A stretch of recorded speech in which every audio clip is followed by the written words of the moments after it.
मित्रो नमस्कार. आपण आज EIA म्हणजेच इन्व्हायरमेंट इम्पॅक्ट असेसमेंट याचा रिपोर्ट काय असतो याच्याबद्दल माहिती घेणार आहोत. त्याच्यानंतर हा जो EIA रिपोर्टमध्ये नुकताच आपल्या केंद्र शासनाने जो काही बदल केलेला आहे हे नेमके बदल कोणते आहेत याच्याबद्दल आपल्याला माहिती घ्यायची आहे. त्यानंतर हे केलेले जे बदल आहेत हे आपण जर स्वीकारले तर ते पर्यावरणाला कसे घातक आहेत याच्याबद्दल आपल्याला माहिती घ्यायची आहे. आणि शेवटी हा रिपोर्ट जो आहे ज्याच्यामध्ये त्यांनी नवीन मसुदा त्याच्यामध्ये जाहीर केलेला आहे याला विरोध करण्यासाठी आपण नेमकं काय करायचं आहे याच्याबद्दलची सविस्तर माहिती आपल्याला आता घ्यायची आहे. तर मित्रो आपण या संवादाला सुरुवात करूया. सर्वप्रथम आपण EIA रिपोर्ट म्हणजे काय याच्याबद्दलची माहिती घेऊ. EIAचा लॉंग फॉर्म आहे इन्व्हायरमेंट इम्पॅक्ट असेसमेंट रिपोर्ट.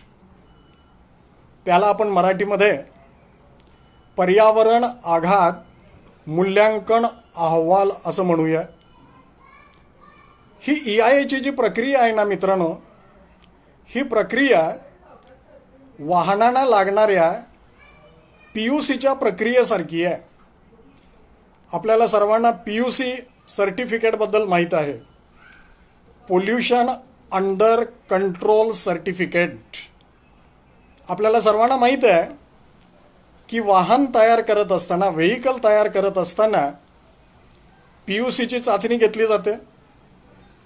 त्या वाहनामधून पेट्रोल आणि डिझेलचं ज्वलन होत असताना किती प्रमाणामध्ये कार्बन डायऑक्साईड बाहेर टाकला जातो, किती प्रमाणामध्ये कार्बन डायऑक्साईड आणि मोनॉक्साईड बाहेर टाकला जातो, नायट्रस ऑक्साईड बाहेर टाकला जातो याची चाचणी घेतली जाते. आणि ही चाचणी सक्सेसफुल झाल्यानंतर बाजारामध्ये वाहन खरेदीसाठी येतं. हे वाहन आपण खरेदी केल्यानंतर PUCची नियमित चाचणी घेणं हे सक्तीचं असतं याची मला वाटतं सर्वांना जाणीव आहे. त्याप्रमाणे आपण PUCची नियमित चाचणी आपण घेतोय आणि आपल्याला माहीत आहे की ही PUCची चाचणी जर आपण घेतली नाही तर आपल्याला दंड भरावा लागतो. मी आत्ता जी PUCची तुम्हाला प्रक्रिया सांगितली ना तशीच प्रक्रिया ही EIA बाबतीमध्ये सुद्धा आहे. कोणताही खाजगी किंवा सार्वजनिक औद्योगिक प्रकल्प आपल्याला सुरू करण्यापूर्वी त्या मालकाला किंवा तो प्रोजेक्ट सुरू करणाऱ्या कंत्राटदाराला किंवा त्या कंपनीला त्या प्रकल्पाबाबतचा प्रस्तावित जागेबाबतचा EIA अहवाल तयार करून तो EIA अहवाल केंद्र शासनाच्या पर्यावरण मंत्रालयात सादर करावा लागतो. म्हणजे जिथं हा प्रोजेक्ट चालणार आहे त्या जागेमधला EIA अहवाल तयार करून तो केंद्र शासनाच्या पर्यावरण मंत्रालयात सादर करावा लागतो. ही प्रोसिजर आहे. हा EIA अहवाल तयार करत असताना त्याच्यामध्ये काय काय करावं लागतं ते आपण पाहूया.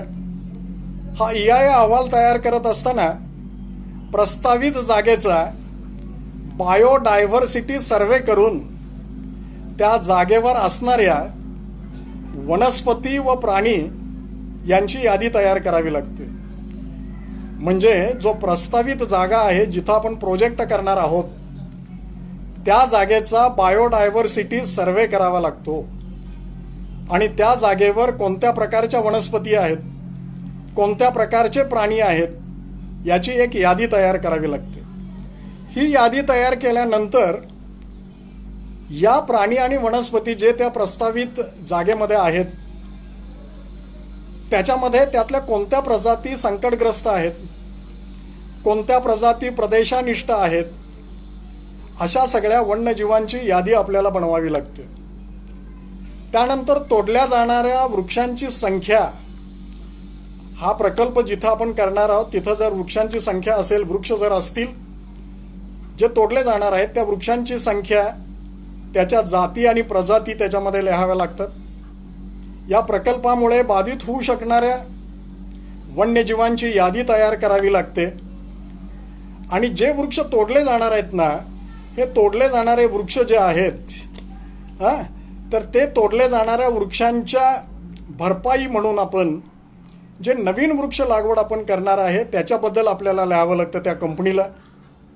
तसेच बाधित होऊ शकणारे जे वन्यजीव आहेत, हे वन्यजीव याच्या संरक्षणाची नेमकी आपल्याला कोणती योजना केलेली आहे याची पण माहिती द्यावी लागते.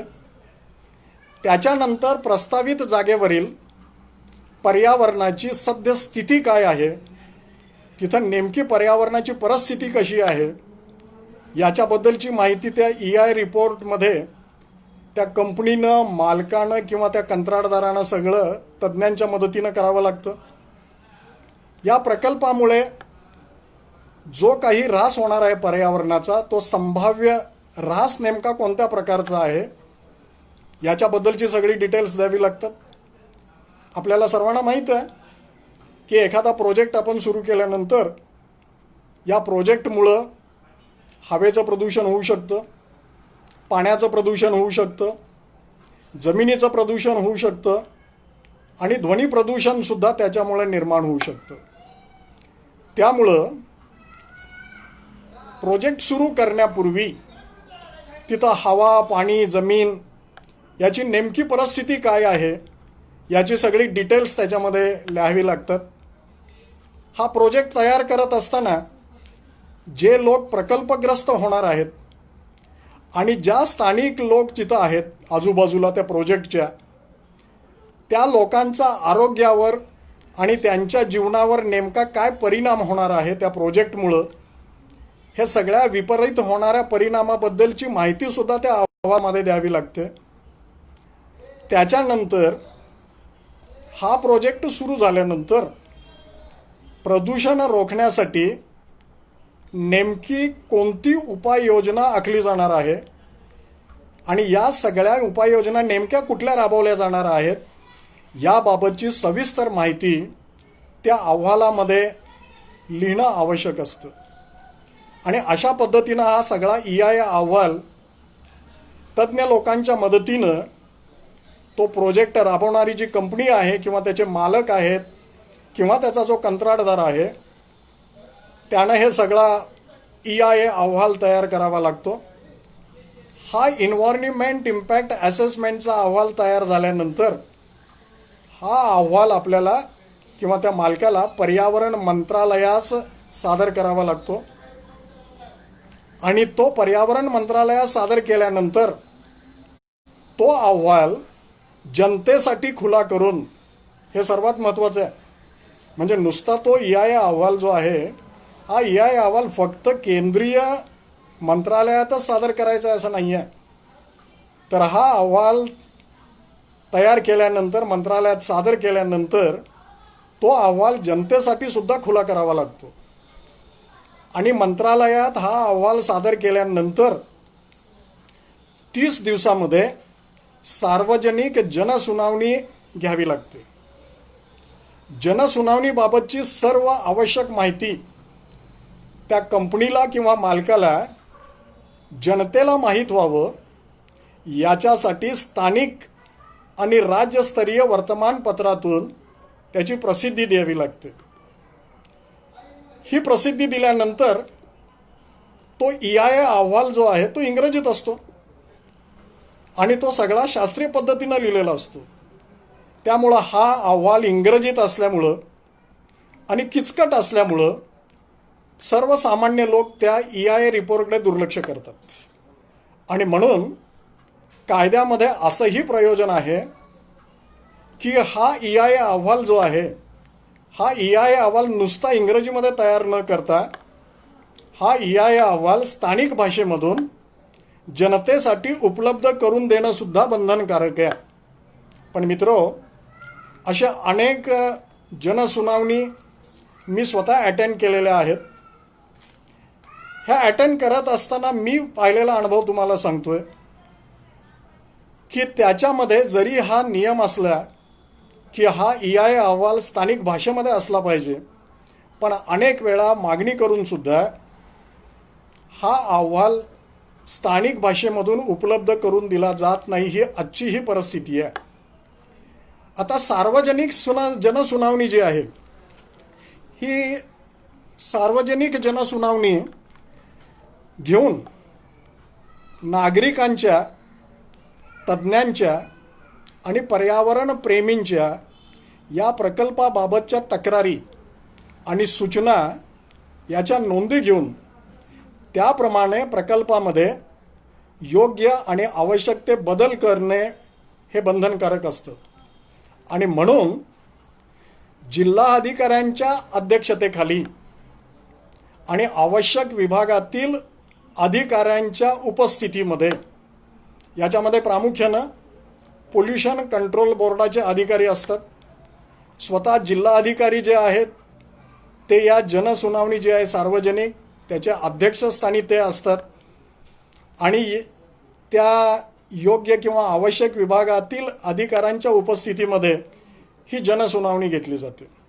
सर्वात महत्त्वाचं आहे की ही जनसुनावणी घेत असताना सुद्धा त्याचं व्हिडिओ शूटिंग केलं जातं आणि हे व्हिडिओ शूटिंग नंतर महत्त्वाचं असतं, कारण त्याबाबत जर काही ऑब्जेक्शन्स आल्या तर तो सगळा व्हिडिओसुद्धा नंतर चेक केला जातो. मित्रो, जनसुनावणीच्या वेळी जे आक्षेप नोंदवले जातात, ज्या तक्रारी नोंदवल्या जातात, त्या तोंडी स्वरूपाच्या असतील किंवा लेखी स्वरूपाच्या असतील, त्या सूचनेप्रमाणे योग्य तो बदल करून हा EIA अहवाल जो आहे तो परत केंद्र शासनाच्या पर्यावरण मंत्रालयाला सादर करावा लागतो. आणि त्याच्यामध्ये त्याच्यामध्ये ऑब्जेक्शन्स आलेले आहेत, ज्या तक्रारी आलेल्या आहेत, त्यांच्याबद्दलच्या उपाययोजनांची सविस्तर माहिती त्याच्यामध्ये द्यावी लागते.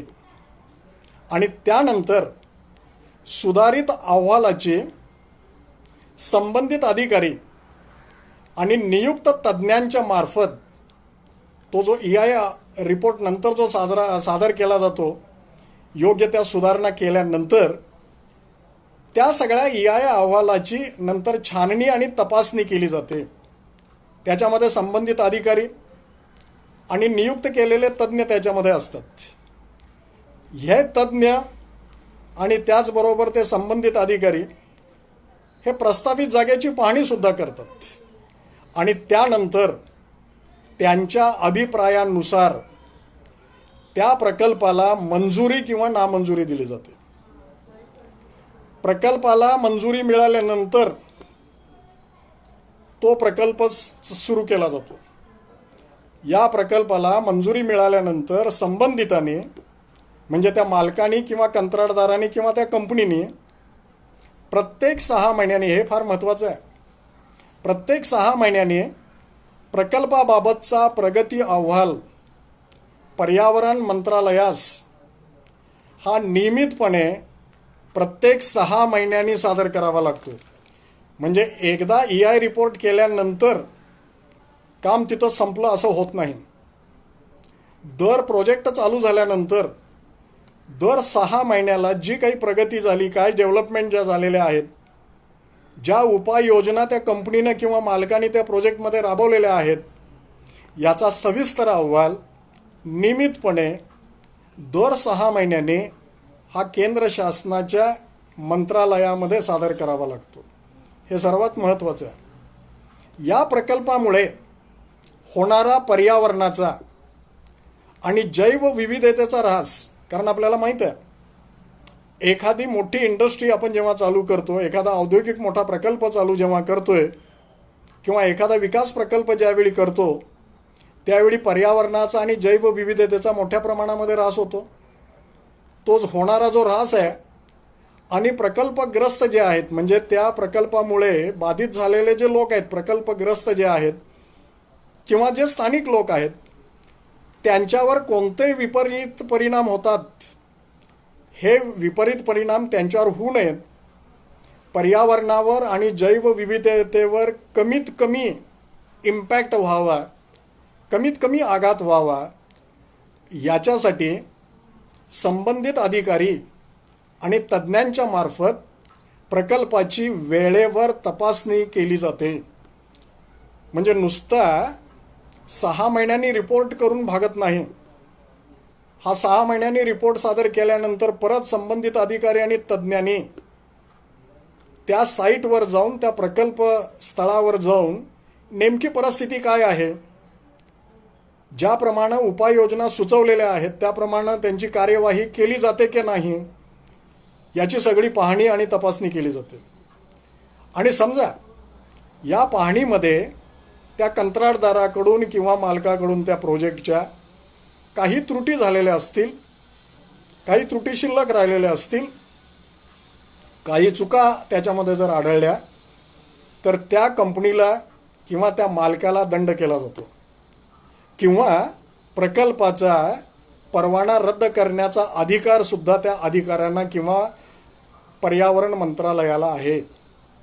हे खरं म्हणजे अत्यंत चांगला नियम आहे. कारण जे नियम सांगितलेले आहेत याच्यापेक्षा जर आपण चुकीचं जर वागलो, पर्यावरणाचा ऱ्हास जर मोठ्या प्रमाणामध्ये व्हायला लागला, ज्याप्रमाणे EIA रिपोर्टमध्ये लिहिलेलं आहे त्याप्रमाणे जर कृती होत नसेल, तर या प्रकल्प सुरू करणाऱ्याला आर्थिक दंड तर केला जातो आणि जर चूक मोठी असेल तर त्या प्रकल्पाचा परवानासुद्धा रद्द करण्याची तरतूद ही या EIAच्या नियमामध्ये आहे. पण आज अखेर तरी अशा प्रकल्पाचे परवाने रद्द केल्याची उदाहरणं मला तरी माहीत नाहीत. काही वेळा त्या प्रकल्पानं आर्थिक दंड केलेलं मी पाहिलेलं आहे, पण चुकीच्या गोष्टीमुळे, काही त्रुटीमुळं एखादा प्रकल्पाचा परवानाच रद्द झालेला आहे हे माझ्या तरी पाहण्यामध्ये नाही.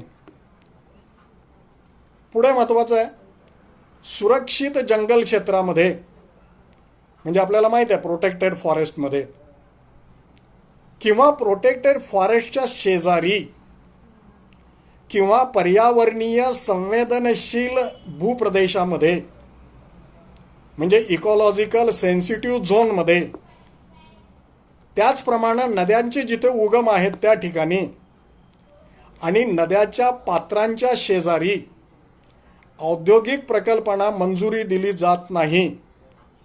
मित्रो, हे नीट ऐका, संरक्षित जंगल क्षेत्रामध्ये म्हणजे प्रोटेक्टेड फॉरेस्टमध्ये किंवा प्रोटेक्टेड फॉरेस्टच्या शेजारीसुद्धा किंवा इकॉलॉजिकल सेन्सिटिव्ह झोनमध्ये जो पर्यावरणीय संवेदनशील असा भूप्रदेश आहे, ज्या ठिकाणी नद्यांचे उगम आहेत आणि नद्यांच्या पात्राशेजारी औद्योगिक प्रकल्पांना मंजुरी दिली जात नाही असा नियम आहे.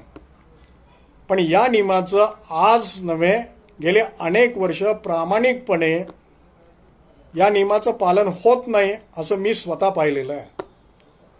अनेक वेळा हे नियम बदललेले पण आहेत, पण नियम बदलले तरीसुद्धा बदललेल्या नियमाप्रमाणे सुद्धा अंमलबजावणी केली जात नाही, ही मात्र वस्तुस्थिती आहे.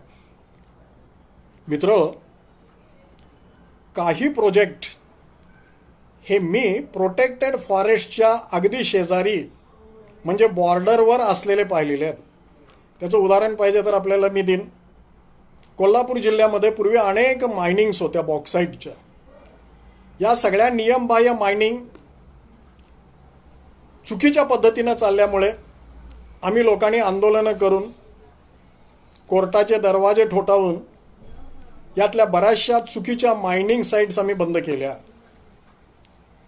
एक मायनिंग आहे हे राधानगरी अभयारण्याच्या बाजूला अगदी शेजारी असणाऱ्या दुर्गमानवाड नावाच्या एका पठारावर आहे. आता हे दुर्गमानवाडचं पठार जे आहे हे राधानगरी अभयारण्याच्या अत्यंत शेजारी अगदी जवळ आहे. पण असं असताना सुद्धा आणि हा इथं लेखी नियम असताना सुद्धा हा प्रोजेक्ट जो आहे बॉक्साईटचा तो गेली अनेक वर्ष सुरू होता. म्हणून मला हे सुचवायचं आहे तुम्हाला की नियम कागदावर लिहिलेले आहेत, नियम चांगले आहेत, पण नियमाची काटेकोरपणे अंमलबजावणी होत नाही ही मात्र परिस्थिती आहे. याच्यामुळं आपण सर्वांनी जागरूक असणं गरजेचं आहे. नाहीतर बेकायदेशीर असे अनेक प्रोजेक्ट्स आता चालू आहेत. मगाशी मी तुम्हाला असं म्हणालो की पर्यावरणीय संवेदनशील प्रदेशामध्ये म्हणजे इकॉलॉजिकल सेन्सिटिव्ह झोनमध्ये मायनिंगला परवानगी नाही, कुठल्याही प्रोजेक्टला परवानगी नाही. असं असताना सुद्धा अनेक ठिकाणी इकॉलॉजिकल सेन्सिटिव्ह झोनमध्ये सुद्धा मोठमोठे बेकायदेशीर पद्धतीनं अधिकारी आणि राज्यकर्ते यांच्या संगनमतानं हे प्रोजेक्ट आजही अनेक ठिकाणी चालू आहेत. हा नियम मी तुम्हाला सांगितला की प्रोटेक्टेड फॉरेस्ट आणि त्याच्या शेजारी पर्यावरणीय संवेदनशील प्रदेशामध्ये नद्याचे उगम आणि नद्यांच्या पात्राशेजारी एक नियम आहे, त्याला अंतराचा नियम आहे. याच्यामध्ये करणं हे अत्यंत चुकीचं आहे, त्याला मंजुरी दिली जात नाही. पण बेकायदेशीरपणे एकमेकाच्या संगनमतानं हे सुद्धा प्रोजेक्ट आपल्या महाराष्ट्रामध्ये आणि महाराष्ट्राच्या बाहेरसुद्धा अनेक ठिकाणी अगदी दिलखुलासपणे चालू आहेत. याच्यासाठी आपण जागरूक असणं गरजेचं आहे. हा EIA अधिनियमचा जो कायदा आहे ना, हा कायदा 1994 अंमलात आलेला होता. पण सन 2006 यामध्ये काही बदल करण्यात आले आणि त्याची अंमलबजावणी त्याच्यानंतर सुरू करण्यात आली. पण EIA केंद्रीय मंत्रालयाने एखाद्या प्रकल्पास अनुमती नाकारलेली आहे किंवा परवानगी नाकारलेली आहे असं आज अखेर तरी घडलेलं नाही. म्हणजे EIA सगळे नियम आहेत. या सगळ्या नियमाप्रमाणे त्याचा प्रकल्प अहवाल तयार करावा लागतो. हा प्रकल्प अहवाल तयार केल्यानंतर दर 6 महिन्यांनी त्याचा वर्किंग रिपोर्ट द्यावा लागतो, प्रोग्रेस रिपोर्ट द्यावा लागतो. दर 6 महिन्यांनी वर्षानं ते तज्ज्ञ आणि अधिकारी त्या साईटला भेट देतात, पाहणी करतात. हे सगळं जरी असलं तरी सुद्धा आज अखेर तरी EIA केंद्रीय मंत्रालयानं एखाद्या प्रकल्पाला परवानगी नाकारलेली आहे असं आज अखेर आपल्याकडे घडलेलं नाही. यामुळं माझं स्वतःचं म्हणणं असं आहे की या EIA कायदा जो आता बदलायचा प्रयत्न चालू आहे, हा EIA कायदा बदलायची किंवा मॉडिफाय करण्याची आवश्यकताच नाही. कारण या EIA कायद्यामध्ये जे काही नियम आहेत याच्यापेक्षा सुद्धा नियम कडक असणं गरजेचं आहे. या सगळ्या कडक नियमांची अंमलबजावणी चोखपणे होणं गरजेचं आहे. नुसते नियम करून चालत नाही. पण आज ही परिस्थिती अशी आहे, एवढे सगळे नियम असताना सुद्धा हे सगळे नियम पाळले जात नाहीत आणि हे सगळे नियम बाजूला ठेवून प्रकल्प चालू केले जातात. खरं म्हणजे नियम चांगले आहेत पण त्याची अंमलबजावणी होत नाही अशी परिस्थिती आहे. हे सगळं माहीत असताना सुद्धा केंद्र शासनानं मात्र आत्ता एवढं सगळं असताना सुद्धा केंद्र शासनाने केंद्रीय मंत्रालयानं पर्यावरण मंत्रालयानं हा EIA कायदा बदलण्याचं ठरवलेलं आहे. आणि हा EIA कायदा आता त्यांनी बदललेला आहे, आपल्याला सर्वांना माहीत आहे. आता आपण त्याच्याबद्दल माहिती घेऊ. हा EIA अधिनियम 2020चा मसुदा काय आहे याच्याबद्दल आपण माहिती घेऊ.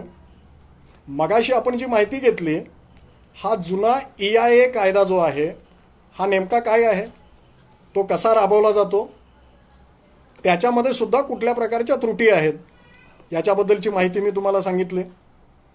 पण आत्ता अलीकडं हा EIA अधिनियम 2020चा जो मसुदा आहे हा आता केंद्र शासनानं सर्वांच्यासाठी खुला केलेला आहे. केंद्रीय पर्यावरण मंत्रालयानं हा EIA अधिनियम 2020चा मसुदा तयार केलेला आहे. आणि आपल्याला पण माहीत आहे की दिनांक 23 मार्च 2020 रोजी हा EIA अधिनियमचा कायदा हा अंमलात आणण्यासाठी हा सगळा जो आराखडा आहे त्याचा हा पर्यावरण मंत्रालयानं प्रसिद्ध केलेला आहे. आणि याबाबतच्या सूचना करण्यासाठी म्हणजे याच्याबद्दल कोणाचे ऑब्जेक्शन असतील याच्याबद्दल कोणाचे जर आक्षेप असतील, या सुधारित मसुद्याबद्दल जर कोणाला काही आपली मतं मांडायची जर असतील, तर याबाबत सूचना करण्यासाठी केंद्रीय मंत्रालयानं 10 मे 2020 पर्यंत मुदत दिलेली होती. म्हणजे फक्त 45 दिवसाची मुदत दिली होती. हे लक्षात घेण्यासारखं आहे. वास्तविक हा मसुद्याचा अभ्यास करून त्याच्यावर प्रतिक्रिया देण्यासाठी कमीत कमी 3-4 महिन्याची गरज आहे. पण आमच्या सरकारनं फक्त 45 दिवसाची मुदत दिली.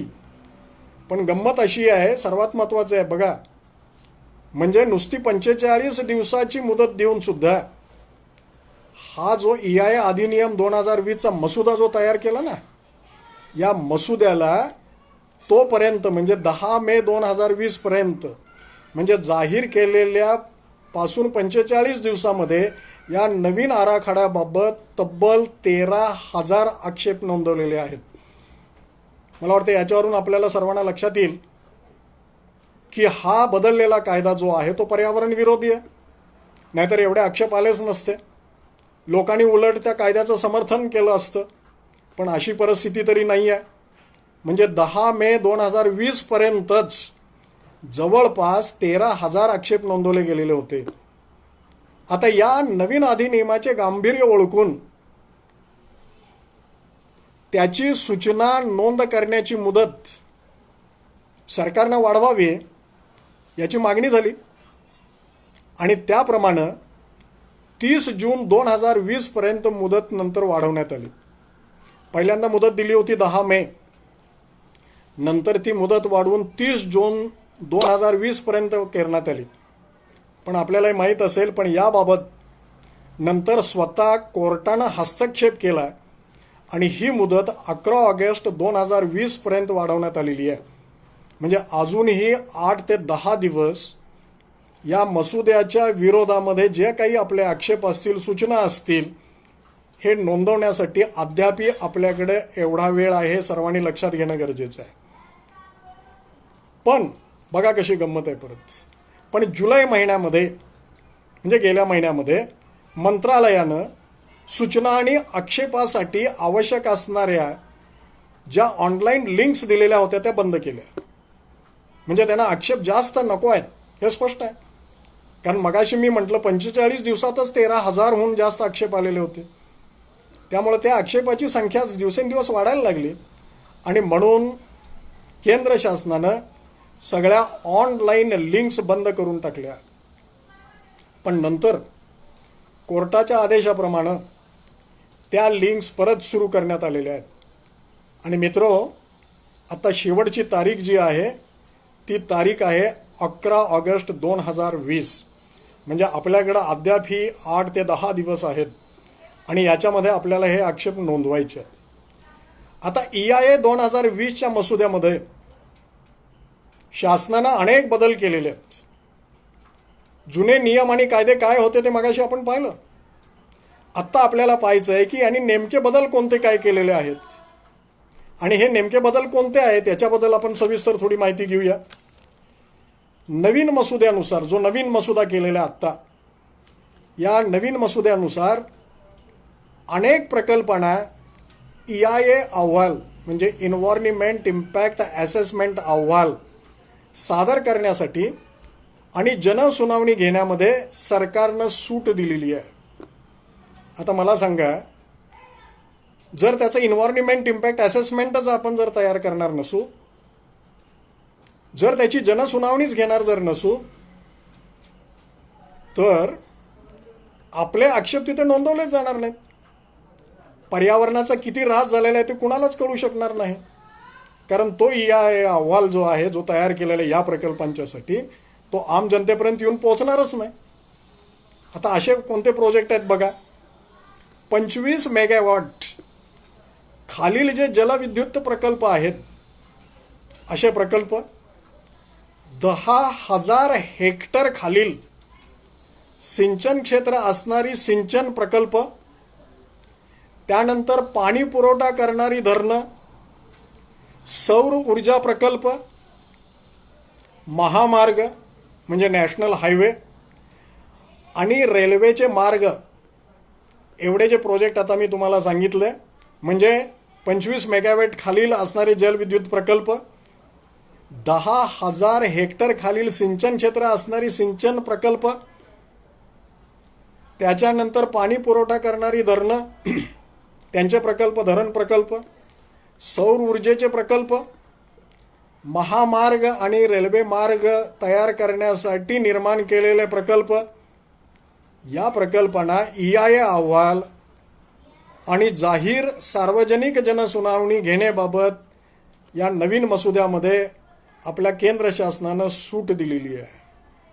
आता कितपत योग्य आहे ते आपण नंतर बघणारच आहोत.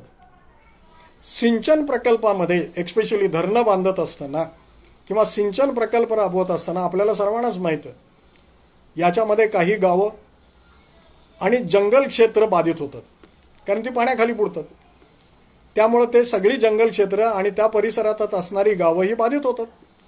आणि आपल्याला पण कदाचित माहीत असेल की जे सादर केलेले प्रोजेक्ट्स आहेत, जे सादर केलेले प्रकल्प आहेत किंवा जे सादर केलेले प्रकल्प असतात, त्यापैकी 50% प्रकल्प हे जंगल क्षेत्रामधलेच असतात. हे सर्वात महत्त्वाचं आहे.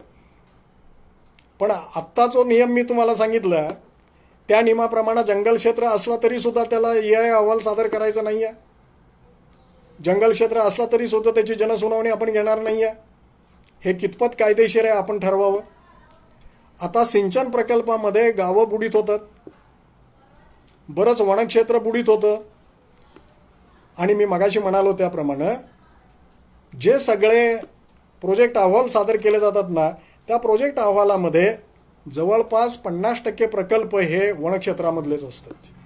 त्यामुळं वनांचा मोठ्या प्रमाणामध्ये ऱ्हास होतो, मोठ्या प्रमाणामध्ये वृक्ष तोडले जातात, हे लक्षात घेण्यासारखं आहे.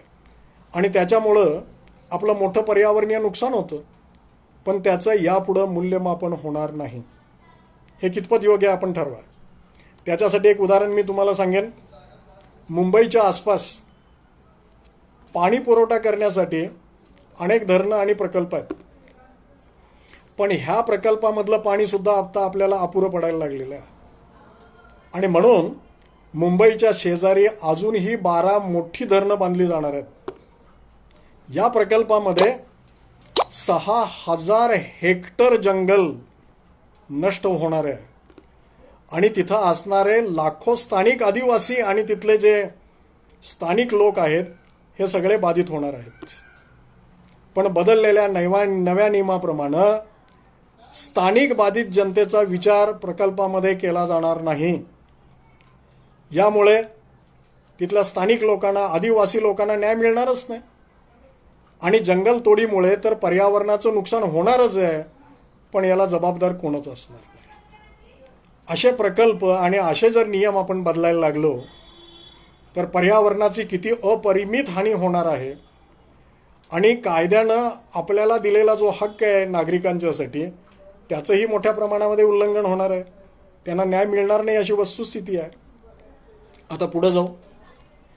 ज्या प्रकल्पांना, आता मी मगाशी असं म्हणालो की काही प्रकल्पांना EIA रिपोर्ट सादर करण्याची गरजच नाही, त्यांना जनसुनावणी घ्यायची गरजच नाही, डायरेक्ट तरी प्रोजेक्ट चालू करू शकतात, अशी परवानगी आहे. पण आता पुढे बघा की ज्या प्रकल्पांना EIA अहवाल सादर करणं आवश्यक आहे, अशा प्रकल्पांना नवीन मसुद्यानुसार आधी प्रकल्प सुरू करायला परवानगी आहे. गंमत कशी आहे पहा. ज्या प्रकल्पांना EIA अहवाल सादर करणं आवश्यक आहे, कंपल्सरी आहे, अशा प्रकल्पांना सुद्धा नवीन मसुद्यानुसार पहिल्यांदा प्रकल्प सुरू करायचा आहे आणि नंतर सावकाशीनं वर्षानंतर अहवाल सादर करण्यामध्ये त्यांना मुभा देण्यात आलेली आहे. म्हणजे काय, आधी प्रकल्प आणि नंतर पर्यावरणीय मूल्यांकन. म्हणजे अगोदर प्रोजेक्ट महत्त्वाचा आहे, नुकसान किती होतं हे पाहिलं जाणार नाही आहे. आता मला सांगा, जर असं असेल तर हा सगळा उलटा प्रवासच नाही का. पर्यावरण परिणामाची, म्हणजे त्या प्रोजेक्टमुळं पर्यावरणावर कुठला परिणाम झालेला आहे या परिणामाची वर्षानंतर पाहणी केली जाणार आहे. ही वर्षानंतर पाहणी केल्यानंतर प्रकल्प हानिकारक आहे असं लक्षात आल्यानंतर तरी प्रकल्प बंद करणार आहे का. आणि जे काही वर्षभरामध्ये पर्यावरणाचं नुकसान झालेलं आहे त्या नुकसानीला जबाबदार कोण, याची स्पष्ट उत्तरं नवीन मसुद्यामध्ये देण्यात आलेली नाहीत. म्हणजे जिथं EIA प्रकल्प म्हणजे EIA अहवाल सादर करणं गरजेचं आहे, तिथं सुद्धा ही सूट आहे. म्हणजे पहिल्यांदा आपण प्रोजेक्ट चालू करायचं त्या जागेवर आणि आपल्या सोयीप्रमाणे वर्षभरानं तो EIA रिपोर्ट सादर करायचा आणि नंतर त्याची पाहणी केली जाणार आहे. समजा त्या वर्षभरामध्ये त्या प्रकल्पामुळं जे काही पर्यावरणीय नुकसान झालेलं असेल, हे नेमकं किती झालेलं आहे, मग हे नुकसान लक्षात आल्यानंतर ती प्रकल्प बंद करणार का, किंवा हे जे काही नुकसान झालं त्या नुकसानीला जबाबदार कोण, हे नवीन मसुद्यामध्ये स्पष्ट केलेलं नाही. म्हणजे याचा अर्थ काय तुमच्या लक्षात आला असेल, आधी पाया आणि नंतर कळस असं सगळं असतं ना, पण इथं उलटं आहे सगळं. ही सगळी उलटी गंगा आहे. ही सगळी पद्धत जी आहे ती उलटी आहे. म्हणजे पहिल्यांदा कळस बांधायचा नंतर पाया तयार करायचा, असा हा पद्धत आहे ही. पर्यावरणाचा राहायचा. आता अशा पद्धतीनं जर आपण परवानगी दिली सरकारनं, तर पर्यावरणाचा जो ऱ्हास व्हायचा तो झाला. आता प्रकल्प थांबवण्याची गरज काय आहे, कारण झालेलं नुकसान झालेलं आहे. त्यामुळं आत्ता प्रकल्प थांबवण्याची गरज नाही अशी म्हणण्याची सोयसुद्धा शासनाला प्राप्त झालेली आहे. आणि ही संधी प्राप्त या सुधारित मसुद्यामुळे सरकारला उपलब्ध झालेली आहे. आता आपण सर्व पर्यावरण प्रेमी जे आहोत, निसर्गासाठी झटणारे जे आहोत, हा निसर्ग वाचला पाहिजे असं ज्यांना वाटतं, पर्यावरण वाचलं पाहिजे असं ज्यांना वाटतं, त्यांना हा मसुदा पटतो का हे आपण पाहावं. पुढं जाऊ आपण. प्रकल्प राबवताना समजा नियमाचं उल्लंघन झालं हे त्यांच्या लक्षात जर आलं अधिकाऱ्यांच्या, तर हजारो कोटी रुपयाच्या प्रकल्पांना प्रतिदिन फक्त 5 ते 10 हजार दंडाची तरतूद नवीन मसुद्यामध्ये तयार केलेली आहे. म्हणजे समजा त्या अधिकाऱ्यांना असं वाटलं की इथं मोठ्या प्रमाणामध्ये नियमाचं उल्लंघन झालेलं आहे, अशा वेळी हजारो कोटी रुपयाचा प्रकल्प जो आहे, अशा प्रकल्पांना प्रतिदिन फक्त 5 ते 10 हजार रुपये दंड करण्यात आलेले आहे. म्हणजे हे सुद्धा तोंड देखलं आहे सगळं. या नियमाच्या उल्लंघनाच्या विरोधात, आता हे सर्वात महत्त्वाचं वाक्य आहे, या नियमांच्या उल्लंघनाच्या विरोधात तक्रार करण्याचा अधिकार मात्र आम जनतेला नाही. म्हणजे तो प्रकल्प राबवताना नियमाचं जर उल्लंघन झालेलं असेल, त्या संदर्भामध्ये फक्त तक्रार करण्याचा अधिकार जो आहे तो प्रकल्पकर्ते जे आहेत आणि त्याची तपासणी करणारे जे शासकीय अधिकारी आहेत त्यांनाच फक्त आहे. नागरिकांना त्याचा अधिकार नाही. म्हणजे पर्यावरणाचं नुकसान होतं आहे एवढं आपण उघड्या डोळ्याने बघायचं आहे, पण याच्या विरोधात आपण बोलायचं नाही अशी स्थिती आहे. यामुळे प्रकल्प क्षेत्राची पाहणी तज्ज्ञांकडून केलीच जाणार नाही आहे. तज्ज्ञ तिथे नेमलेच जाणार नाही आहेत. शासकीय अधिकारी जे आहेत, हे शासकीय अधिकारी आणि ते प्रकल्पकर्ते हे संगमनतानं हे सगळं करणार आहेत. कारण शासकीय अधिकारी, राज्यकर्ते आणि त्याचबरोबर तिथं काम करणारे जे कोणी राज्यकर्ते म्हणा किंवा लोकप्रतिनिधी असतील, या लोकप्रतिनिधीने यांच्यामार्फतच याला किती दंड द्यावा, काय कारवाई करणारे ठरणार आहे. म्हणजे लोकशाही असून सुद्धा आपल्याला आम जनतेला याच्याबद्दल काही करण्याला मनाई आहे. यामुळं हा कायदा लोकशाहीला मारक आहे का फेवरेबल आहे हे तुम्ही ठरवायचं.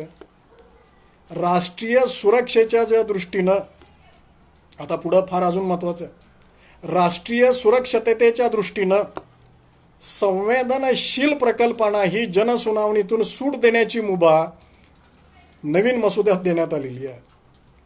मी काय म्हटलं पहा, राष्ट्राच्या सुरक्षेच्या दृष्टीनं असं ते म्हणतात.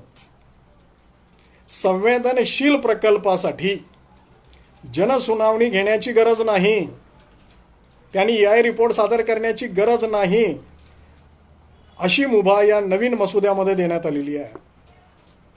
पण गंमत अशी आहे, असे संवेदनशील प्रकल्प नेमके कोणते मग, याचा मात्र उल्लेख या नवीन मसुद्यामध्ये तयार करण्यात आलेला नाही. त्यामुळे मित्रांनो, एक गोष्ट लक्षात आली की ही बाबसुद्धा संशयास्पद आहे. कारण नेमके संवेदनशील प्रदेश हे संवेदनशील प्रकल्प कुठले याची यादीच नाही आहे. म्हणजे शासन आणि राज्यकर्तेच ठरवणार आहेत की हा प्रकल्प जो आहे तो संवेदनशील आहे का नाही.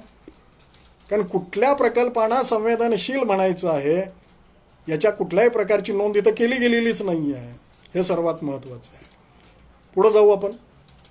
वृक्षतोड नसलेल्या प्रकल्पांना, म्हणजे ज्या ठिकाणी आपण प्रकल्प राबवणार आहोत किंवा प्रकल्प राबवणारे जे लोक आहेत, हे ज्या ठिकाणी प्रकल्प राबवणार आहेत त्या ठिकाणी समजा जर वृक्ष नसतील तर अशा प्रकल्पांना परवानगी मिळवण्याआधीच प्रकल्पाचे काम सुरू करायला मान्यता आहे. हे पण चुकीचं आहे.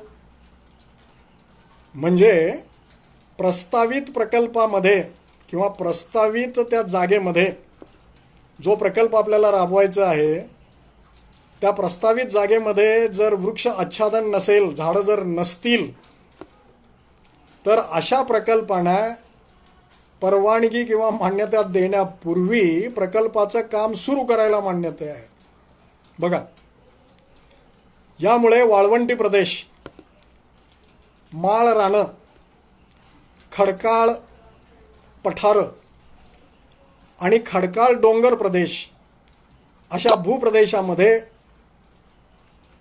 पर्यावरणविषयक प्रश्न निर्माण होणार आहेत. मी एक साधं उदाहरण आपल्याला देतो. आपला जो सह्याद्री आहे, पश्चिम घाट आहे ना, तर या पश्चिम घाटामधल्या दक्षिण भागामध्ये एक्स्पेशली म्हणजे दक्षिण पश्चिम घाटामध्ये उत्तर पश्चिम घाटामध्ये सह्याद्रीमध्ये जे डोंगर माथे आहेत ना ते युनिफॉर्मली फ्लॅट आहेत. त्याला स्थानिक भाषेमध्ये सडे म्हणतात आणि आम्ही त्याला प्लॅटूज असं म्हणतो. आपण पठारं म्हणू पाहिजे तर ही सगळी पठारं खडकाळ असतात आणि ही खडकाळ पठारावर जनरली नैसर्गिकपणे झाडं वाढलेली दिसत नाहीत. अगदी कमी प्रमाणामध्ये झाडं असतात. झुडपांचं प्रमाणसुद्धा कमी असतं. म्हणजे आता नवीन बदललेल्या कायद्याप्रमाणे अशा प्रदेशामध्ये परवानगी नसताना आपल्याला प्रकल्प चालू करण्याची मुभा सरकारनं दिलेली आहे. मग असे खडकाळ प्रदेश किंवा अशा ज्या इकोसिस्टीम आहेत, परिसंस्था आहेत, या पर्यावरणाच्या दृष्टीनं महत्त्वाच्या आहेत का नाही हे आपल्याला पाहावं लागेल. म्हणून मी तुम्हाला मुद्दाम सांगितलं की मायनिंगचे जे प्रकल्प चालतात हे जनरली डोंगर माथ्यावर चालतात आणि हे डोंगर माथे जे आहेत ना हे सगळे खडकाळ असतात. आणि या खडकाळ डोंगर माथ्यावर जी सपाट पठारं आहेत, प्लॅटूज जे आहेत, त्याच्यावर वृक्षांची संख्या कमी आहे. झुडपं तर अत्यंत कमी संख्येनं असतात. पण हे सडेसुद्धा इकॉलॉजिकली पर्यावरणाच्या दृष्टीनं महत्त्वाचे आहेत. आपण मान्सून सीझनमध्ये त्या सड्यावर जाऊन जर पाहिलं तर असंख्य प्रकारच्या वनस्पती उगवलेल्या असतात. म्हणजे जैवविविधता म्हणजे नुसती झाडं आणि झुडपं नाही आहेत. जैवविविधतेमध्ये सुद्धा लहान लहान वनस्पती, अल्पजीवी वनस्पती ज्या आहेत, ज्या अगदी 6 महिने ते वर्षभर जगतात, त्याही महत्त्वाच्या आहेत. अशा या दगडी खडकाळ पठारावर जर आपण जाऊन पाहिलं, कासचं पठार त्याचं उत्तम उदाहरण आहे, आपल्या समोर आहे. आणि अशी जर पठारं आपण खाणकामासाठी किंवा प्रकल्पांना जर दिली तर तिथली जैवविविधता पूर्णपणे नष्ट होणार आहे. नवमहाबळेश्वर हिल स्टेशन याबाबतच्या प्रकल्पाची जेव्हा अधिसूचना निघाली तेव्हा त्या कासच्या पठारावर आणि जावळीच्या खोऱ्यामध्ये आमचं महाराष्ट्र शासन नवीन महाबळेश्वर हिल स्टेशन नावाचं 5 स्टार सिटी निर्माण करणार होतं. त्यांचं म्हणणं असं आहे, अजूनही सर्वांचं शासकीय अधिकाऱ्यांचं म्हणणं असं आहे, शासनाचं म्हणणं असं आहे की या दगडी पठारावर जैवविविधता नाही आहे, वृक्ष नाही आहेत, म्हणून आम्हाला तिथं प्रकल्प तयार करता येऊ शकतात. पण मित्रांनो, ज्या पठारावर असे खाणकाम प्रकल्पाला सरकारनं मंजुरी दिलेली होती, याच्या विरोधामध्ये आम्ही लोकांनी काम केलं आणि ती खाणकामं आम्ही बंद केली आणि ती खाणकामं चालू करू दिली नाहीत. कारण आम्ही कोर्टाला असं समजावून सांगितलं की ही खडकाळ पठारं म्हणजे नुसती खडकाळ नाही आहेत. पावसाळ्यामध्ये मान्सून सीझनमध्ये तिथं मोठ्या प्रमाणामध्ये जैवविविधता आहे. वन्य प्राण्यांच्या मायग्रेशनसाठी आणि विश्रांतीसाठी सुद्धा ही पठारं तेवढीच महत्त्वाची आहेत. त्यामुळं अशा ठिकाणी बॉक्साईट मायनिंग करणं चुकीचं आहे. कारण ही पठारं जी आहेत ही जवळपास 800, 1000, 1200 मीटर समुद्रसपाटीपासून उंचीवर आहेत. या पठारावर जरी कुठल्या प्रकारचे वृक्ष जरी दिसत नसले किंवा कमी संख्येनं जरी असले तरीसुद्धा या पठाराच्या चारी बाजूला डोंगर उतारावर घनदाट जंगलं आहेत. याचा विचार आपण प्रकल्पाला मंजुरी देताना करत नाही. त्यामुळं हा जो कायद्यामध्ये मसुद्यामध्ये आता बदल केलेला आहे हा सुद्धा चुकीचा आहे. म्हणजे तिथं जैवविविधता नाही आहे म्हणून कुठला EI रिपोर्ट न करता जनसुनावणी न घेता जर तुम्ही प्रोजेक्ट द्यायला लागलात तर तिथली जैवविविधता ही नष्ट होणारच आहे आणि वन्यजीवाचं मोठ्या प्रमाणामध्ये नुकसान होणार आहे. दुसरा महत्त्वाचा भाग आहे की महत्त्वाच्या प्रकल्पांचा EIA अहवाल जो आहे तो गुप्त ठेवण्यात येणार आहे अशी माहिती त्या नवीन मसुद्यामध्ये देण्यात आलेली आहे. बघा मी काय म्हटलं की महत्त्वाचे प्रकल्प म्हणजे सरकारच्या दृष्टीनं महत्त्वाचे प्रकल्प याचे इन्व्हायरमेंट इम्पॅक्ट असेसमेंट अहवाल हे गुप्त ठेवले जाणार आहेत. हे आम जनतेसाठी, स्थानिकांच्यासाठी, अभ्यासकांच्यासाठी आणि तज्ज्ञांसाठी उपलब्ध करून दिले जाणार नाहीत अशी सुद्धा तरतूद या मसुद्यामध्ये केलेली आहे. पण आता हे महत्त्वाचे प्रकल्प नेमके कुठले याची ही नोंद काही त्याच्यामध्ये त्या सुधारित मसुद्यामध्ये दिलेली नाही. त्यामुळे सरकारला वाटतात म्हणून महत्त्वाचे प्रकल्प का, मग तिथं बायोडायव्हर्सिटी आहे, पर्यावरणीय संवेदनशील क्षेत्र आहे का नाही ह्याची पाहणी कोण करणार, तिथल्या पर्यावरणाची हानी कितपत होते, तिथल्या बायोडायव्हर्सिटीची नेहमी हमी किती होणार आहे याचा अभ्यास न करण्यापूर्वीच हा अहवाल जर दडपून ठेवणार जर असाल, हा आम जनतेसाठी जर आपण खुला करणारच जर नसाल तर ही बाबसुद्धा चुकीची आहे. ही सुद्धा बाब बेकायदेशीर आहे. आता पुढं शासकीय अधिकाऱ्यांना बघा काय काय नियमामध्ये बदल केलेले आहेत त्या लोकांनी. शासकीय अधिकाऱ्यांना जनसुनावणीच्या वेळी परिस्थिती गंभीर जर वाटली, प्रकल्प विरोधी जर वाटली, तिथलं वातावरण जर तप्त असेल आणि एकूण परिस्थिती जर अवघड वाटत असेल तर जनसुनावणी रद्द करण्याचा अधिकार नव्या मसुद्यामध्ये अधिकाऱ्यांना देण्यात आलेला आहे. मला वाटतं हे सुद्धा लोकशाहीला सोडू नये. मी अनेक जनसुनावण्या अटेंड केलेल्या आहेत. या जनसुनावण्या अटेंड करताना एक चित्र दिसून येतो मित्रांनो की प्रकल्पांना विरोध करणाऱ्यांची संख्या अत्यंत नगण्य असते. प्रकल्पाला पाठिंबा देणारे म्हणून त्या हॉलमध्ये जे लोक आणलेले असतात जनसुनावणीच्या वेळी, हे आणलेले सगळे लोक जे आहे ते पैसे देऊन आणलेले असतात. त्यांना काय प्रकल्प आहे आणि काही माहीत नसते. तिथले स्थानिक राज्यकर्ते जे आहेत, लोकप्रतिनिधी जे आहेत आणि शासकीय अधिकारी आहेत, हे संगमनतानं तो जो प्रोजेक्ट केला जाणार आहे, प्रकल्प येणार आहे त्या बाजूनीच बोलतात. हे सर्वात महत्त्वाचं आहे. पण असं असताना सुद्धा अलीकडच्या काळामध्ये आता अशा जनसुनावण्यामध्ये प्रकल्पाच्या विरोधात आंदोलनं व्हायला लागलेली आहेत. याच्या विरोधात सुद्धा आता लोक बोलायला लागलेले आहेत. हो, आपल्याकडे लोकशाही आहे आणि लोकशाहीमध्ये लोकांचा आवाज दडपणं हे चुकीचं आहे. मग एखाद्या प्रकल्पाविरोधात जर लोकांची भावना अत्यंत तीव्र जर असतील आणि म्हणून तिथलं वातावरण जर गरम होत असेल आणि प्रकल्पाच्या विरोधात वातावरण जर तयार झालं तर ती जनसुनावणीच रद्द करण्याचं मसुद्यामध्ये नमूद करण्यात आलेलं आहे. आणि मला वाटतं हे सुद्धा लोकशाहीला धरून नाही आहे. हे सुद्धा चुकीचं आहे ना.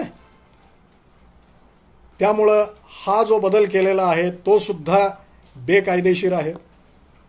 आता पुढं बघा काय काय बदल केलेत आणि ते सगळे फेवरेबल कुणासाठी आहेत माहीत आहे का?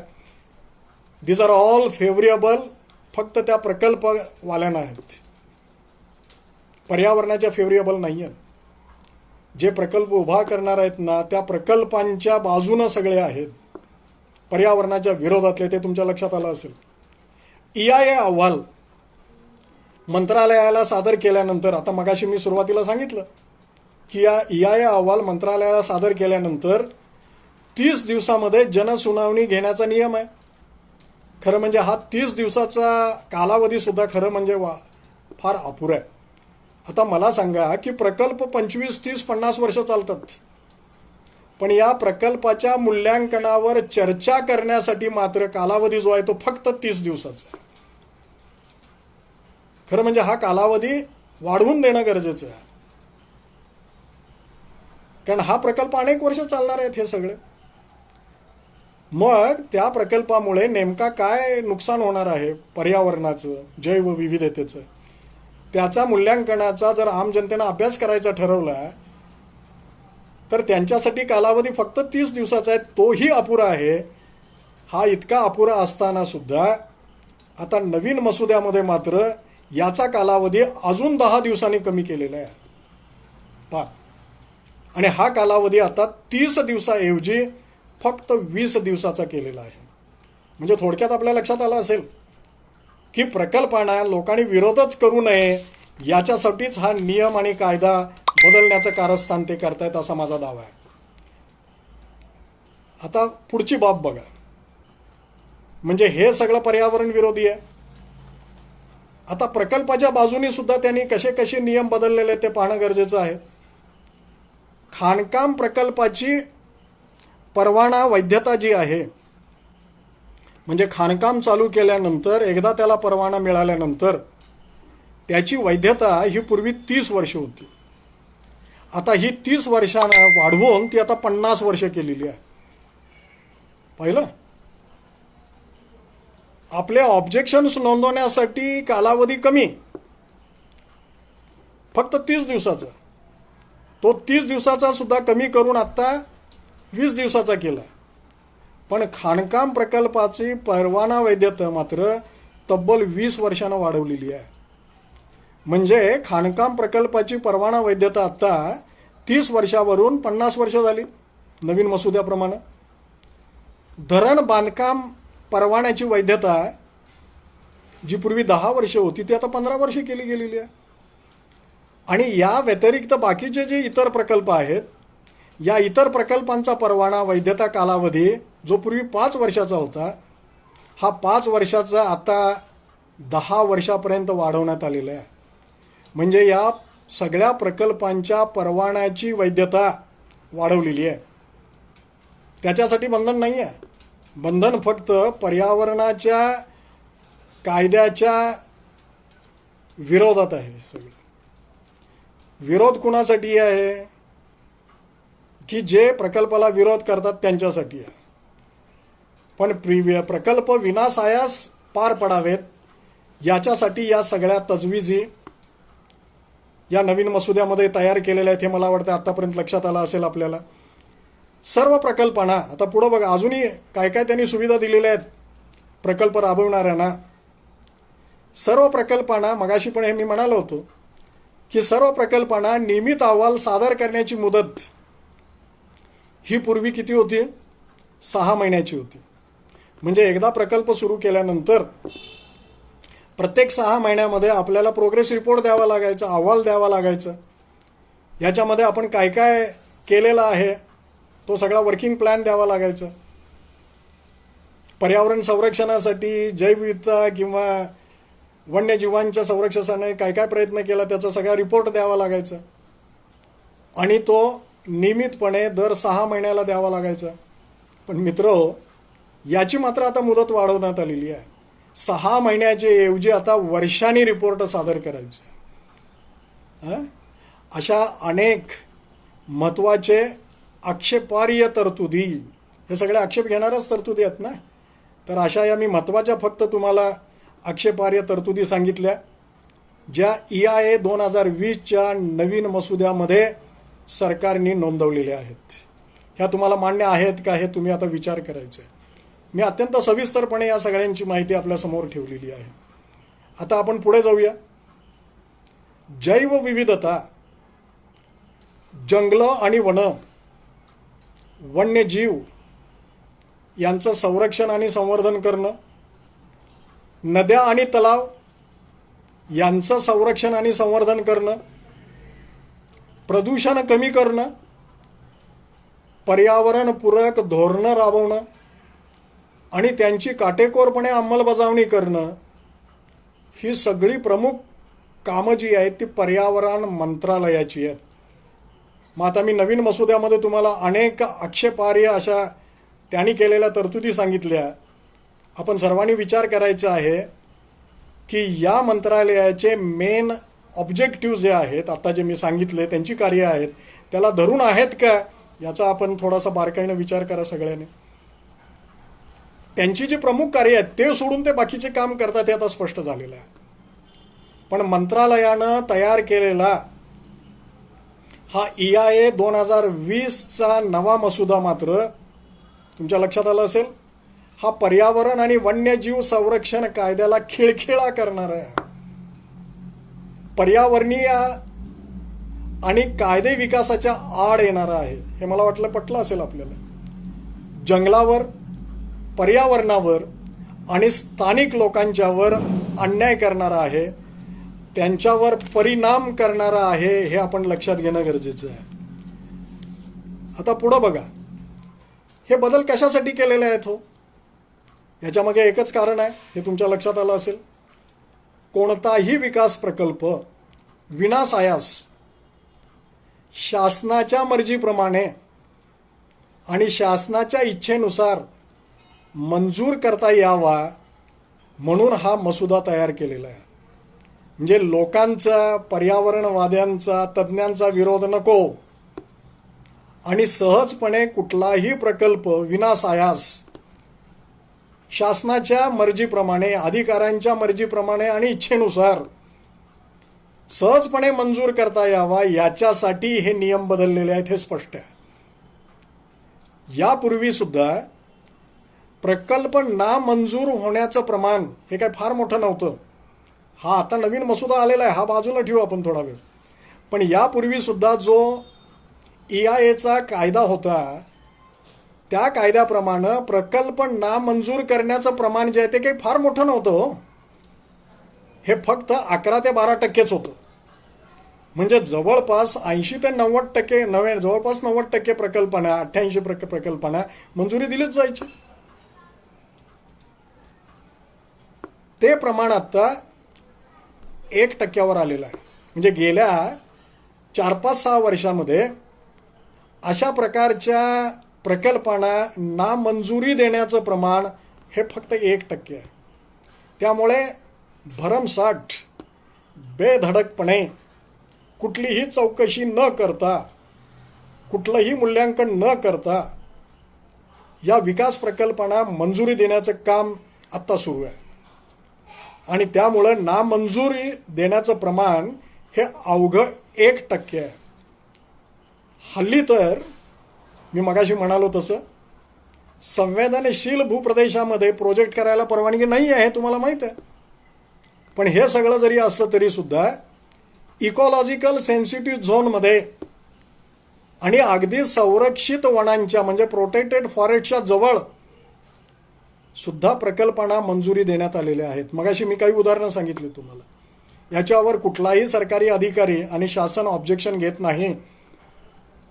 आज सुद्धा संवेदनशील क्षेत्रामध्ये आणि अगदी प्रोटेक्टेड फॉरेस्टच्या बॉर्डर नव्हे, संरक्षित वनामध्ये सुद्धा काही वेळा या विकास प्रकल्पांना परवानगी दिल्या गेलेल्या आहेत. हे कायदेशीर आहे का बेकायदेशीर आहे आपण ठरवायचं आहे. आता मी तुम्हाला आकडेवारी सांगतो, पहा जरा. गेल्या 4 वर्षामध्ये विविध प्रकल्पांच्यामुळं महाराष्ट्रामध्ये 57,000 हेक्टरवरील जंगलं नष्ट झालेली आहेत. याच्यावरून कल्पना करा की या विकास प्रकल्पाच्या नावाखाली आपण किती मोठ्या प्रमाणामध्ये जंगलांचा विनाश करत चाललेलो आहे. फक्त महाराष्ट्रामध्ये गेल्या काही वर्षामध्ये, 4 ते 5 वर्षामध्ये 57,000 हेक्टरवरची आम्ही जंगलं नष्ट केलेली आहेत या प्रकल्पांच्यासाठी. म्हणजे किती भयानक हानी आहे हे कल्पना करा. नवीन मसुदा जर तयार झाला, म्हणजे हा नवीन मसुदा येण्यापूर्वी एवढं नुकसान आहे. नवीन मसुदा जर मंजूर झाला तर जंगल विनाशाचा वेग अजूनही प्रचंड वाढेल. हे मला मुद्दाम तुम्हा लोकांना सांगायचं आहे. जैवविविधताचा नष्ट होण्याचा वेग तर इथं वाढलेलाच आहे, तो अजूनही मोठ्या प्रमाणामध्ये वाढेल. प्रदूषणात वाढ झालेलीच आहे, पण अजूनही प्रदूषणामध्ये मोठी वाढ अपेक्षित आहे. यामुळे अनेक गंभीर पर्यावरणीय प्रश्न यामुळे निर्माण होतील. यामुळे माजी पर्यावरण मंत्री जे होते केंद्राचे जयराम रमेश यांनी सुद्धा केंद्र शासनाला आणि प्रकाश जावडेकरांना 2 पत्र लिहून आपले आक्षेप नोंदवलेले आहेत. आता जयराम रमेश असताना सुद्धा अनेक विकास प्रकल्प झालेली आहेत, पण मगाशी मी सांगितलं ना त्या जुन्या कायद्याप्रमाणे होती. त्याच्यात त्रुटी होत्या, नाही असं नाही, पण आता नवीन मसुद्यामध्ये तर त्रुटीच जास्त आहेत. सगळं पर्यावरणाचा विचार केला गेलेला नाही आहे. हे माजी पर्यावरणीय मंत्र्यांना लक्षात आलं, जयराम रमेशना, म्हणून त्यांनी 2 लेखी पत्र लिहून त्यांचे आक्षेप त्याच्याकडे नोंदवलेले आहेत केंद्र शासनाकडे. एवढंच नव्हे तर जवळपास 150हून अधिक या विषयातल्या तज्ज्ञांनी, अनेक अभ्यासकांनी, असंख्य पर्यावरण प्रेमींनी आणि सेवाभावी पर्यावरणविषयक काम करणाऱ्या ज्या संस्था आहेत, या सेवाभावी संस्थांनी या नवीन मसुद्याला मोठ्या प्रमाणामध्ये विरोध केलेला आहे आणि आपले आक्षेप जे आहेत ते विविध राज्यामधून केंद्र शासनापर्यंत पोहोचवलेले आहेत. त्यामुळे आपण सुद्धा हा सगळा विचार करून हा जो नवीन मसुदा तयार केलेला आहे, या नवीन मसुद्याला आपण विरोध करणं हे गरजेचं आहे, लक्षात ठेवा. आता आपण बघूया की पर्यावरणाची सद्यस्थिती काय आहे, म्हणजे आत्ता पर्यावरणाची अवस्था काय आहे आपण बघूया. आज आपल्याला सर्वांना माहीत आहे की आज आपल्यासमोर अनेक पर्यावरणीय समस्या आहेत. 1-2 नाही आहेत, अनेक पर्यावरणीय समस्या आहेत. आणि या सगळ्या समस्या ज्या आहेत त्या मानवानं निर्मित केलेल्या आहेत, नैसर्गिक नाहीत. यापैकी सर्वात गंभीर समस्या जर आज कुठली असेल तर ती आपल्याला माहीत आहे सगळ्यांना, ती जागतिक तापमान वाढीची आहे. यालाच आपण इंग्रजीमध्ये ग्लोबल वॉर्मिंग असं म्हणतो. आणि या वाढत्या तापमान वाढीमुळे आज हवामानामध्ये मोठे बदल होत आहेत, तुम्हाला सर्वांना माहीत आहे. म्हणजेच ग्लोबल वॉर्मिंग आणि क्लायमेट चेंज हा जोड शब्द फार महत्त्वाचा आहे. तसंच जागतिक तापमान वाढ आणि बदलतं हवामान ही जोड टर्म आहे. सगळ्या जगाचं तापमान वाढत चाललेलं असल्यामुळं आणि दरवर्षी वाढतच चाललं आहे. हे जागतिक तापमान वाढीमुळं मोठ्या प्रमाणामध्ये हवामानामध्ये बदल आपण पाहिलेले आहेत, अनुभवलेले आहेत, आता अनुभवतोय आपण आजसुद्धा. आपल्याला माहीत आहे की ग्लोबल वॉर्मिंगचं मागे सर्वात महत्त्वाचं कारण आहे हवेचं प्रदूषण. हवेचं प्रदूषण वाढलेलं आहे म्हणून ग्लोबल वॉर्मिंग वाढलेलं आहे असं तज्ज्ञ लोक सांगतात. हे नेमकं काय आहे ते बघूया थोडक्यात. कार्बन डायऑक्साईड, मला वाटतं या सगळ्यांनाच माहीत आहे, मिथेन आणि नायट्रस ऑक्साईड हे जे वायू आहेत हे जागतिक तापमान वाढीसाठी जबाबदार आहेत. हे जागतिक तापमान वाढीसाठी जबाबदार आहेत. याच्यातला सर्वात महत्त्वाचा वायू आहे कार्बन डायऑक्साईड. आणि आपल्याला माहिती आहे हा कार्बन डायऑक्साईड कुठून बाहेर पडतो. आपण श्वसन करताना बाहेर उच्छ्वास जो टाकतो त्याच्यामधून कार्बन डायऑक्साईड प्राण्यांच्या याच्यामधून जातो, माहीत आहे आपल्याला. आपण जी वाहनं वापरतोय, आपण जे कारखाने चालवतोय, जे औद्योगिक सगळे प्रकल्प आहेत, याच्यामध्ये मोठ्या प्रमाणामध्ये पेट्रोल आणि डिझेलचा वापर केला जातो, लाकडाचा वापर केला जातो, शुगर कॅन बॅगेजचा वापर केला जातो, दगडी कोळशाचा वापर केला जातो, कोळशाचा वापर केला जातो, लाकडांचा वापर केला जातो. या सगळ्याचं ज्वलन झाल्यानंतर कार्बन डायऑक्साईड बाहेर पडतो. मित्रांनो, हा एकटा कार्बन डायऑक्साईड वायू जो आहे ना, हा ग्लोबल वॉर्मिंग वाढवण्यासाठी, जागतिक तापमान वाढ करण्यासाठी 72% जबाबदार आहे. त्यामुळं आपल्याला कार्बन डायऑक्साईडचं उत्सर्जन कमी करणं गरजेचं आहे.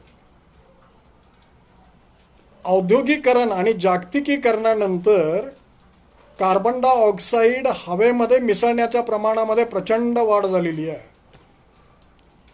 आणि गेल्या 50-60 वर्षामध्ये या पृथ्वी तलावर कार्बन डायऑक्साईडमध्ये 33% वाढ झालेली आहे.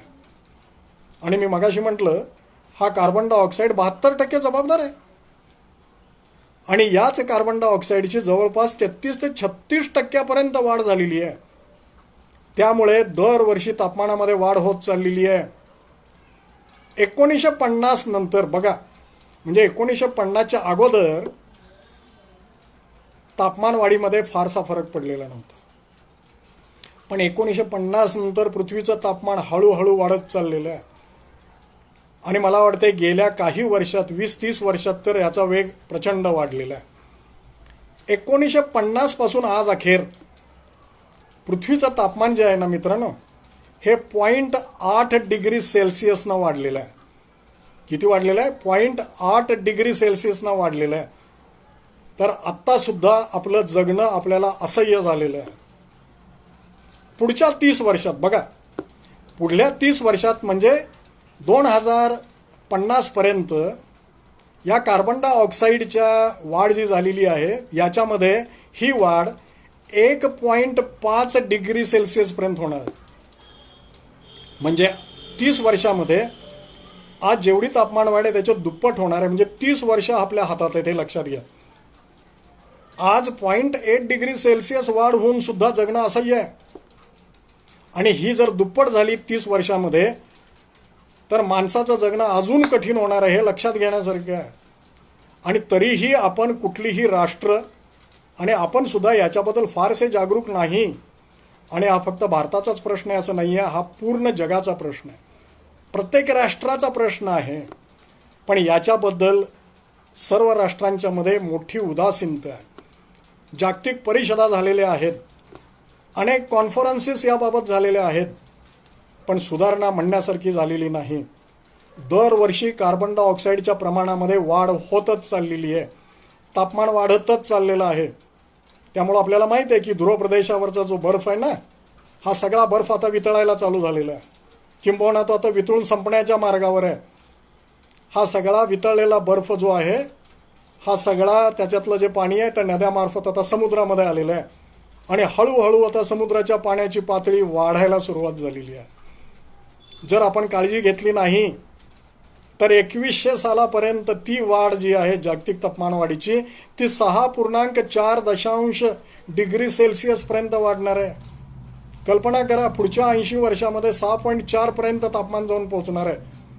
आज वाढ आहे ती फक्त 0.8 ते 1 डिग्री सेल्सिअसपर्यंत आहे. तर आपल्याला हे नको वाटायला लागलेलं आहे. पुढच्या 80 वर्षामध्ये जर ती 6.4 पर्यंत झाली आहे तर मला वाटतं माणूस हा पृथ्वी तलावर जगूच शकणार नाही.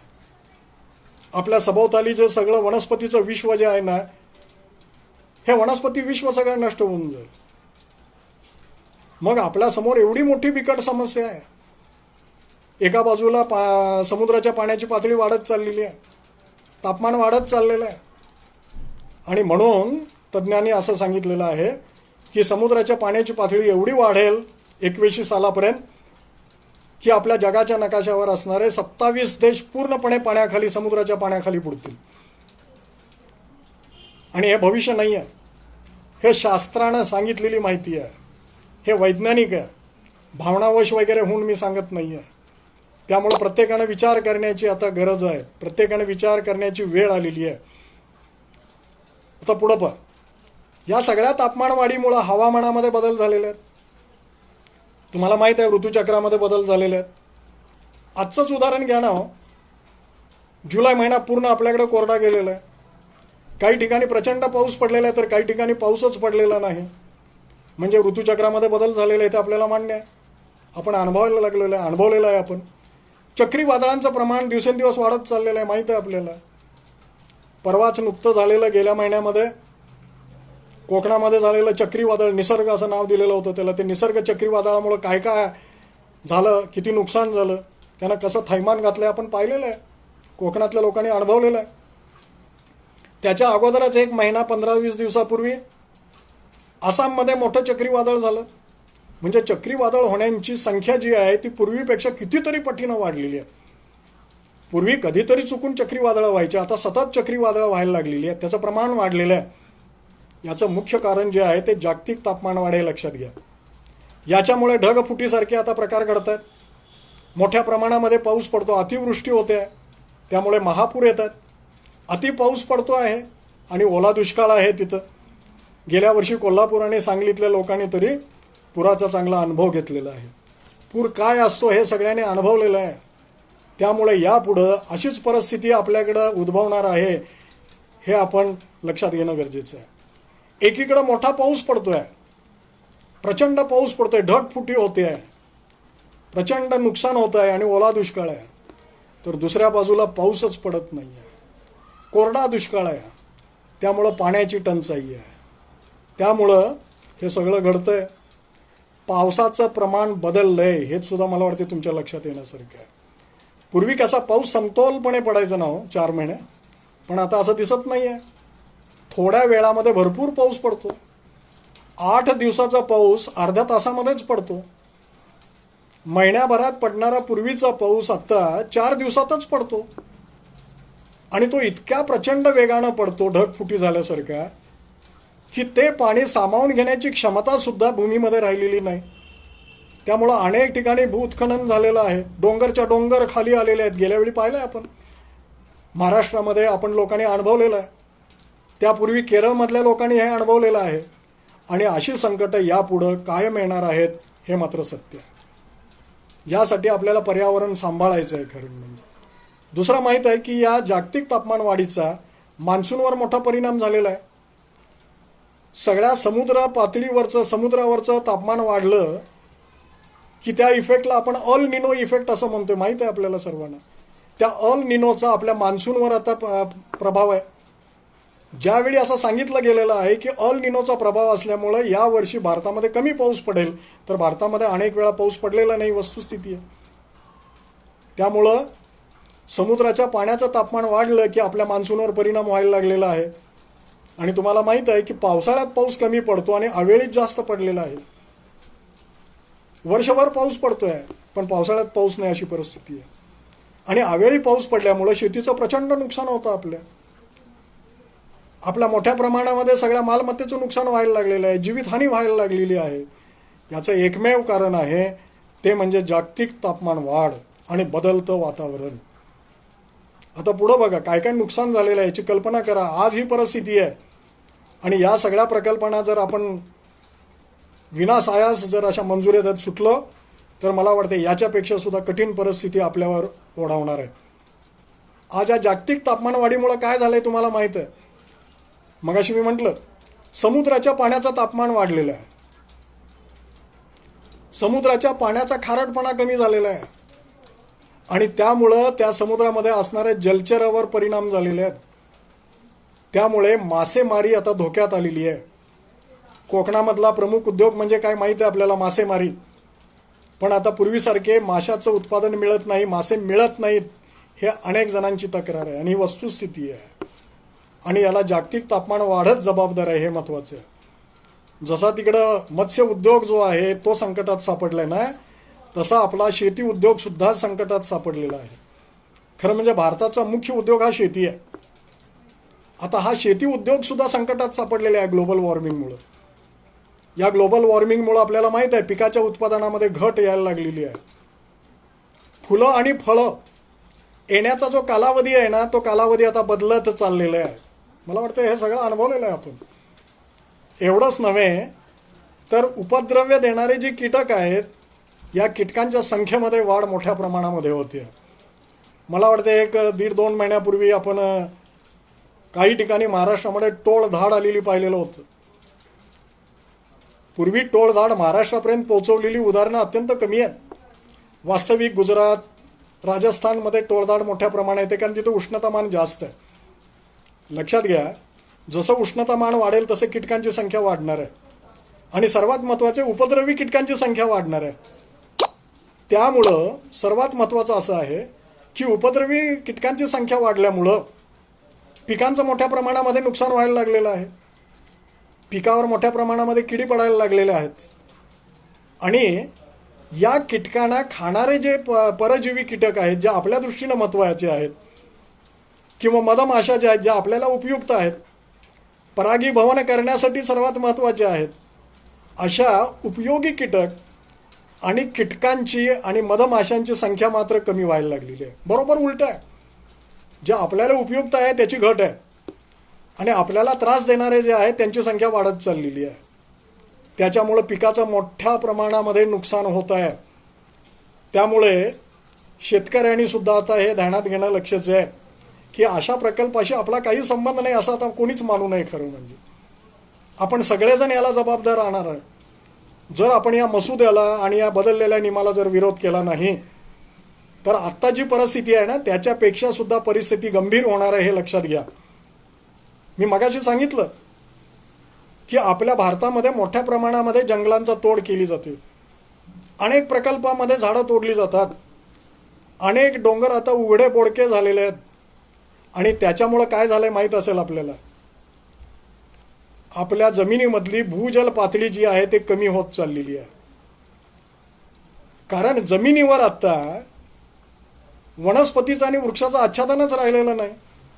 त्यामुळं जमिनीमध्ये पाणी मुरण्याचं प्रमाण हे कमी झालेलं आहे आणि दुसऱ्या बाजूला जमिनीमधून पाणी उपशाचं प्रमाण मात्र वाढलेलं आहे आणि त्याच्यामुळं भूजल पातळी कमी होत चाललेली आहे.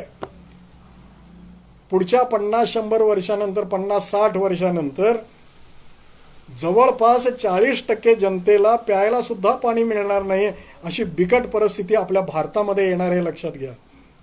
कारण एवढ्या मोठ्या प्रमाणामध्ये भूजल पातळी आता कमी झालेली आहे. अजून एक मला सुचवायचं आहे शेतीशास्त्राच्या दृष्टीनं. हे सगळे डोंगर आपण उघडे बोडके केलेले आहेत.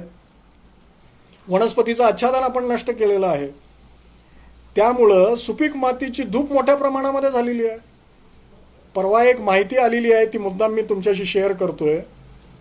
या सुपीक माती तयार व्हायला निसर्गाला लाखो वर्षाचा कालावधी लागतो आणि ही सुपीक माती पिकांच्या वाढीला महत्त्वाची आहे.